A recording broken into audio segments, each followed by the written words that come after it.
Mateus capítulo 10, irmãos queridos, versículos 1 a 15, nós vamos ler as Sagradas Escrituras, que assim afirmam: chamando seus 12 discípulos, deu-lhes autoridade para expulsar os espíritos impuros e para curar todo tipo de doenças e enfermidades. E esses são os nomes dos 12 apóstolos. Primeiro, Simão, chamado Pedro, e André, seu irmão, Tiago, filho de Zebedeu, e João, seu irmão, Filipe e Bartolomeu, Tomé e Mateus, o publicano, Tiago, filho de Alfeu, e Tadeu, Simão cananeu e Judas Iscariotes, que o traiu. Jesus enviou esses 12 e ordenou-lhes: não ireis aos gentios, nem entrareis em cidade de samaritanos, ide antes as ovelhas perdidas da casa de Israel. E indo pregai dizendo: o reino do céu chegou. Curai os enfermos, ressuscitai os mortos, purificai os leprosos, expulsai os demônios. De graça recebestes, de graça dai. Não levareis no cinto ouro, nem prata, nem cobre, nem bolsa de viagem, nem 2 túnicas, nem sandálias, nem bordão, porque digno é o trabalhador do seu trabalho, do seu alimento. Em qualquer cidade ou povoado em que entrardes, procurai saber quem nela é digno e hospedai-vos ali, até que vos retireis. E ao entrardes na casa, saudai-a. Se a casa for digna, que a vossa paz venha sobre ela. Mas se não for digna, que retorne para vós a vossa paz. E se ninguém vos receber, nem ouvir vossas palavras, sacudi o pó dos pés ao sairdes daquela casa ou daquela cidade. Em verdade vos digo, que no dia do juízo haverá menos rigor para a terra de Sodoma e Gomorra do que para aquela cidade. Palavra sagrada de Deus. Tempo oportuno. Meus irmãos, acabamos de ler um texto tão bonito do Novo Testamento, que apresenta para nós Jesus chamando os seus 12 discípulos, o seu time dos 12, o chamado dos homens que iriam estar colados com ele, sabe, aqueles seriam a sua mão direita, que ajudariam Jesus enquanto estivesse cumprindo a sua missão na terra, que continuariam essa obra formando novos líderes depois que Jesus subisse ao céu. Jesus estava tratando com eles, e algo interessante que eu quero destacar com vocês nesse início, introdutoriamente. Primeiro destaque introdutório é que eram homens comuns, irmãos. Esses homens eram homens comuns. Olha, eles não possuíam riquezas, neste aspecto, nem formação acadêmica, nem posição social. Jesus os escolheu dentre as pessoas comuns. E muito interessante que eram homens cujas atividades se desenvolviam no mundo cotidiano. Homens sem educação especial, homens sem vantagem social alguma. Esse caso era gente do povo mesmo. Mas é interessante que Jesus, e vocês podem observar aí na tela, ele não procura homens extraordinários, que sejam capazes de fazer coisas extraordinárias. Jesus procura homens comuns, que possam fazer as coisas comuns de forma extraordinária. Aqui está a diferença, porque talvez nós escolhêssemos por alguns critérios humanos, talvez nós escolhêssemos até mesmo por aquilo que o ser humano pode julgar alguém como capaz, mas Jesus não trabalha nos métodos dos seres humanos. Jesus consegue ver valor onde ninguém vê. Jesus consegue perceber o amanhã e, é claro, nós não percebemos. Então Jesus pega gente simples, gente do povo, gente comum, que vai fazer coisa comum, mas vai fazer coisa comum de forma extraordinária. É isso que faz toda a diferença. Eram homens comuns. E, irmãos, também outra coisa impressionante. Jesus chamou homens de origens diferentes, homens plurais. Havia, por exemplo, Mateus. Jesus chama o coletor de impostos. Todos veriam nele um traidor. Junto com eles estava Simão. Olha que coisa interessante. No mesmo time, Mateus e Simão. Simão, o zelote, Irmão, se Simão encontrasse com Mateus em qualquer situação natural, seria uma briga pesada. Segundo alguns relatos históricos, quando pessoas dessas duas classes se encontravam, era comum até encarar com um punhal. Olha, não vem para cima de mim, que a gente resolve agora no braço. Pela natureza das funções, pela natureza da defesa do que eles criam e faziam. Meus irmãos, no mesmo time selecionado por Jesus, tem Mateus e tem Simão. Isso ensina para a gente que em Jesus Cristo, até seres humanos, homens que se odiariam, com Jesus Cristo, esses homens aprendem a se amar. Isso é Jesus Cristo que faz. Ele pega gente simples, ele pega gente diversa, que poderia não andarem juntos, se não fosse pelo poder de Jesus Cristo. Esse é Jesus. Interessante que a gente pode destacar que Jesus os escolheu. Se olharmos o registro dessa escolha em Lucas, no capítulo 6, nós vamos perceber que Jesus mandou chamar os seus discípulos, e dentre eles escolheu os 12, homens que foram escolhidos por Jesus, homens que foram chamados por Jesus. Jesus os escolheu, Jesus os chamou, os designou para uma tarefa, deu-lhes uma tarefa. Marcos capítulo 3, versículo 14, vai dizer que Jesus estabeleceu os 12 e deu a eles uma função. E o que eles deveriam fazer? Eles tinham que anunciar, irmãos, a iminência do reino de Deus. Em Jesus, o reino de Deus chegou para a humanidade. Eles precisavam anunciar essa mensagem. Eles também tinham que curar os doentes, ressuscitar os mortos, purificar leprosos, expulsar demônios. Todas essas coisas precisam ser bem interpretadas e entendidas, para compreendermos que Jesus quer que a interpretamos de forma plena, porque Jesus traz uma mudança maravilhosa, que não se limita somente ao físico dos seres humanos, mas a obra de Jesus é completa. O que Jesus faz também nos seres humanos, muda a alma deles por completo. Esse é Jesus, um trabalho pleno. Jesus então escolhe, seleciona, diz a tarefa desses 12. Mas eu quero aplicar essa palavra para nós, irmãos, e quero aplicá-la me detendo nos versos 11 a 15. Se você puder olhar aí na sua Bíblia, lembrar o que nós lemos, vale a pena. Os versos 11 a 15, porque eles são versos cheios de conselhos práticos que Jesus deu para os discípulos. Jesus orientou muita coisa.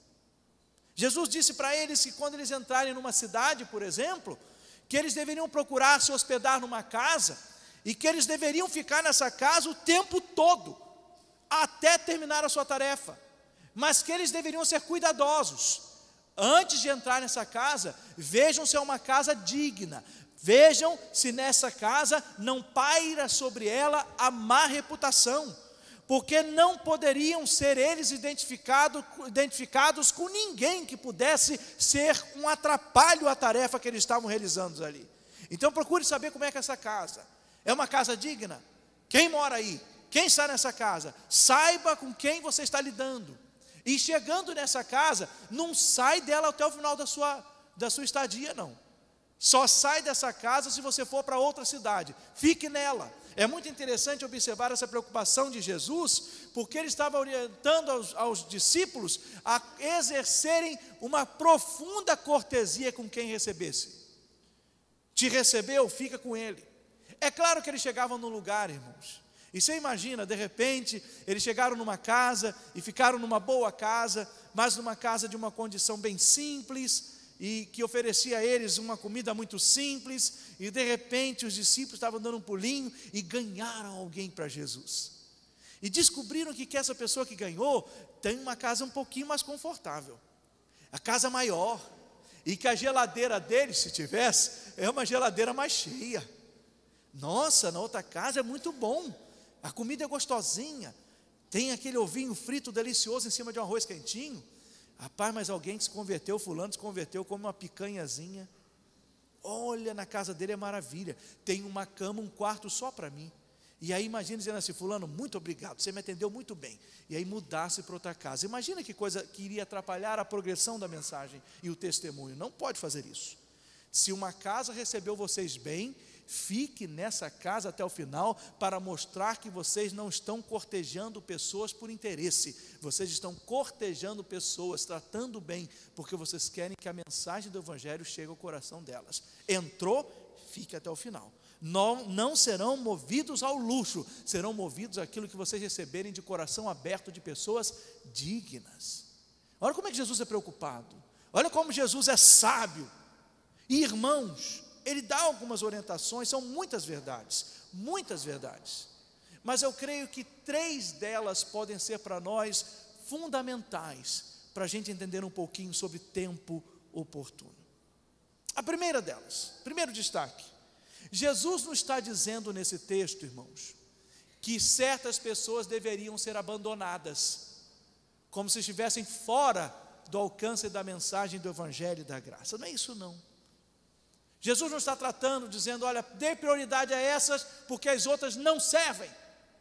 Jesus está trabalhando com esse primeiro movimento de envio dos seus discípulos com o fator tempo. Eles tinham de pouco tempo, e era necessário que eles alcançassem o maior número possível de pessoas que ouvissem essa mensagem de proclamação do reino.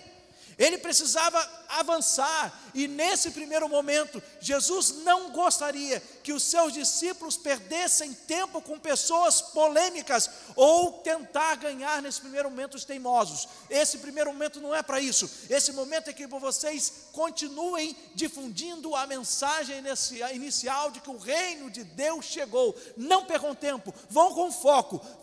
Priorizem alcançar pessoas que queiram ouvir essa mensagem, porque se essa palavra não for aceita, vocês não perderão tempo, porque há muitas vidas necessitadas. Depois volta costurando. A gente conhece a história do Novo Testamento, e a gente sabe muito bem como a igreja se estruturou para alcançar movimentos polêmicos e questionadores. Mas a gente sabe como Jesus foi sábio, para que nesse primeiro momento ele dissesse: vão primeiro as ovelhas perdidas, e vão alcançar essas pessoas, porque nós não devemos perder tempo, não devemos ser negligentes na nossa missão. Meus irmãos, Jesus não estava abandonando pessoas, Jesus estava mostrando para eles que nós temos foco no que nós fazemos, há tempo, há missão, e nós precisamos cumprir.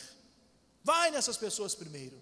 Não era tempo de parar com polêmicas, era tempo de anunciar a mensagem de que o reino de Deus estava próximo. Comece esse trabalho. Segunda aplicação: geralmente, irmãos, as grandes oportunidades da vida nos são apresentadas uma vez só.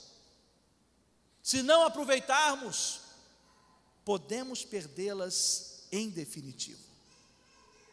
Os habitantes da Palestina tinham a grande oportunidade aqui, irmãos, de conhecer e aceitar o Evangelho. Possivelmente, com a negativa deles, muito provavelmente aconteceria um movimento de expansão que eles perderiam a prioridade. E nós sabemos o que aconteceu, porque veio depois desse primeiro time de 12, foi estabelecido Paulo como apóstolo dos gentios, aquele que deveria difundir essa mensagem e espalhar, porque veio primeiro para os judeus, eles não receberam, mas a mensagem tem que ser espalhada. Há coisas que nós não podemos perder a oportunidade. Chegou, você precisa agarrar a oportunidade que Deus te dá. Eu não gosto de contar essa história não, mas é uma ilustração, dizem que é uma questão até de mitologia cultural, mas enfim, mas me chamou a atenção. Certa vez eu vi num livro didático a foto da oportunidade. Eu achei aquilo muito engraçado. Pena que nunca mais vi, não sei que livro é esse, mas eu lembro a foto. Dizia assim: segundo a crença de um povo tal, assim era a oportunidade. Era um homem muito forte, sabe? O tronco dele era assim, parecido comigo. Forte. Da cintura para baixo, era como se fosse assim um rabo de cometa. Tipo um foguete. Fogo, assim, ou seja, é rápido. E a oportunidade estava numa posição horizontal, como se estivesse voando. Só que tinha um negócio que aí me tocou. Era careca. E a legenda dizia na crença mitológica: se você não pegar de frente, não tem cabelo para puxar. A oportunidade passa. Ou você pega de frente, ou não tem cabelo para puxar. Eu achei um bullying imenso. Mas essa imagem ficou para mim como um toque. Existem coisas que chegam e que a gente não pode deixar passar. Aí vocês conhecem o provérbio inglês tradicional, que diz que há 3 coisas que não voltam. Esse já é bem conhecido: a palavra falada, a flecha lançada e uma oportunidade perdida. Ah, irmãos, isso ocorre em todas as esferas da vida. Que pena que muitos palestinos, como o próprio Evangelho continua, muitos palestinos não aproveitaram a oportunidade. Jesus, já viram aquela expressão, deu de bandeja? Deu de bandeja. Vá primeiro à casa de Israel. Não se enrolem, não percam tempo, não vão a assuntos polêmicos, não é isso agora. Agora é um primeiro passo, vá neles, não percam tempo, não se iludam com querelas, corram atrás deles. Jesus colocou ali a bandeja diante deles, na linguagem do mundo futebol, deixou a bola quicando, mas perderam a oportunidade. Muitos deixaram a oportunidade passar. Meus irmãos, oportunidade é para ser aproveitada. Algumas não voltam mais. Quanta gente perdendo a oportunidade. O tempo oportuno. Terceiro e último destaque: maiores privilégios, irmãos, são acompanhados de maiores responsabilidades. Jesus disse que no dia do juízo será menos grave o destino de Sodoma e Gomorra do que daquelas cidades. Forte essa palavra, não é? Forte. Porque seria uma cidade que negaria abertamente a mensagem do Cristo e de seu reino. E isso é muito simbólico, muito claro. Sodoma e Gomorra, nos textos bíblicos que conhecemos bem, especialmente, irmãos, no Novo Testamento, tantos momentos citados nos Evangelhos, em Romanos, na 2 de Pedro, nós encontramos essas citações, também em Judas, nós encontramos as citações dessa cidade como cidades que deixaram de ouvir a recomendação de Deus, exemplos clássicos de maldade, porque ouviram mais os apelos da perversão do que o recado dos enviados de Deus. Sodoma e Gomorra tinham virado as costas para Deus. Mas agora, segundo a palavra de Jesus, Sodoma e Gomorra terão rigor, mas terão menos rigor do que essas cidades que negarem essa mensagem falada por vocês. E na palavra de Jesus, no destino do julgamento, o fim dessa cidade será mais trágico ainda. Pessoas que tiveram oportunidade de ouvir uma mensagem tão clara, teriam sim maiores responsabilidades. É muito clara a proposta de Jesus. E Ele mandou os seus com essa clareza.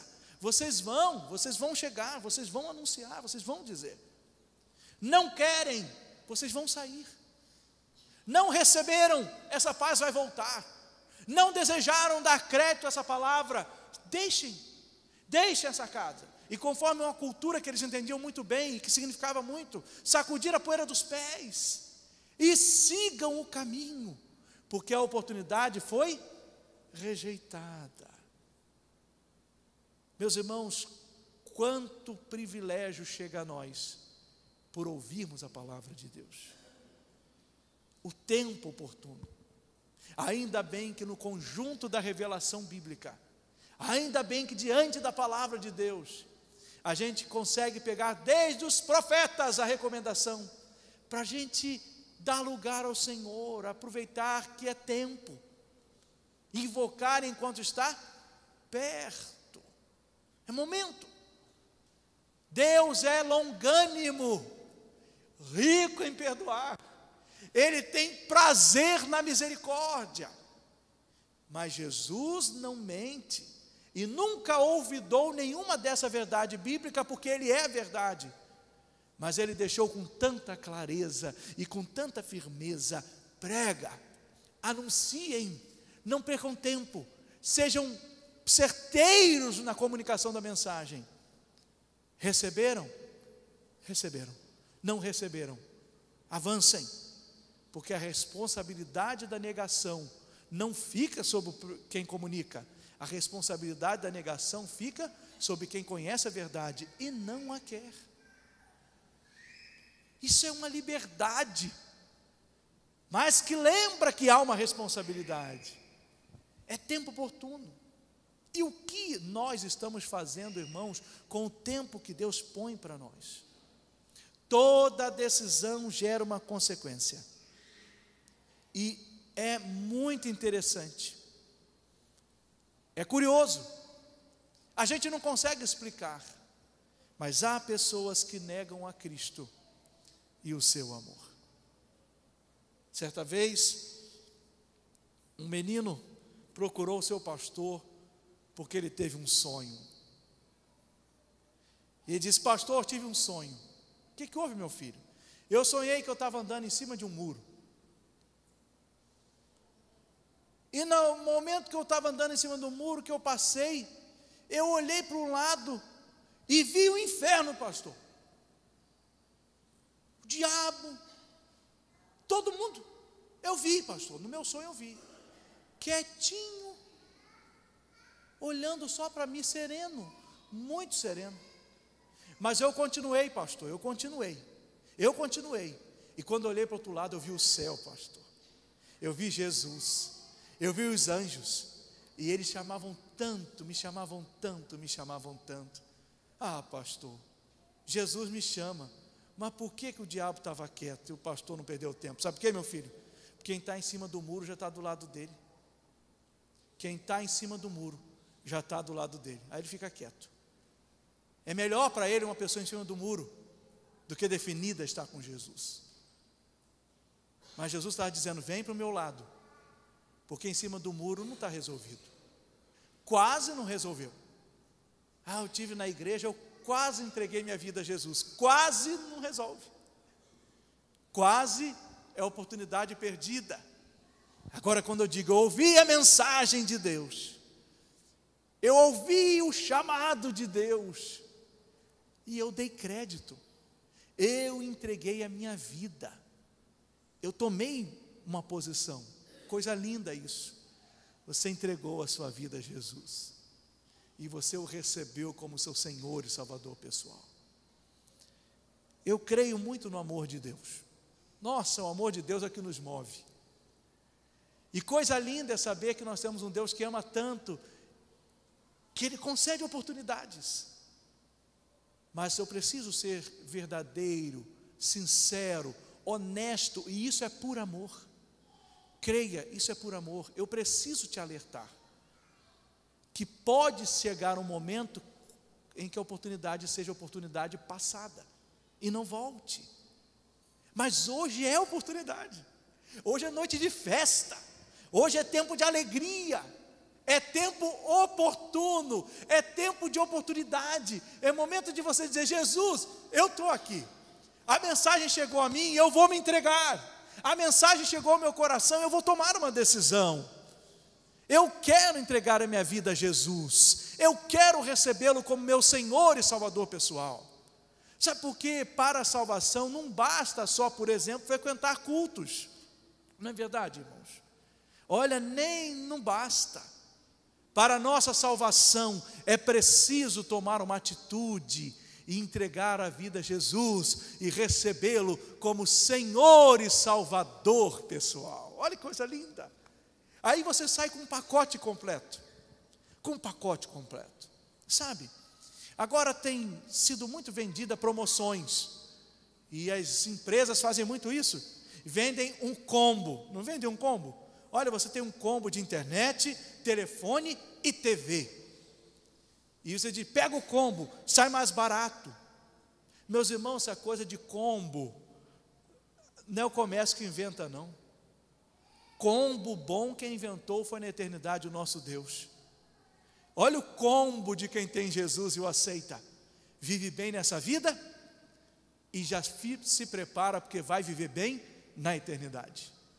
É um combo que resolve o problema hoje e para sempre. Jesus faz isso. E você conhece Jesus. Você conhece a palavra de Jesus. Ele ama muito você. Foi por isso, e tão somente por isso, que Ele trouxe você neste lugar, que Ele pôs você aí do outro lado dessa tela, para mostrar que Ele ama muito você, e que hoje é tempo oportuno para você voltar para Jesus, para você entregar a sua vida a Jesus, para você reatar o compromisso com Jesus. Cuidado, porque a oportunidade pode passar, mas Jesus ama muito você. Ele não quer te abandonar. A oportunidade é para você também. Mas que privilégio ouvir a palavra. Mas que responsabilidade. Tem que tomar uma decisão.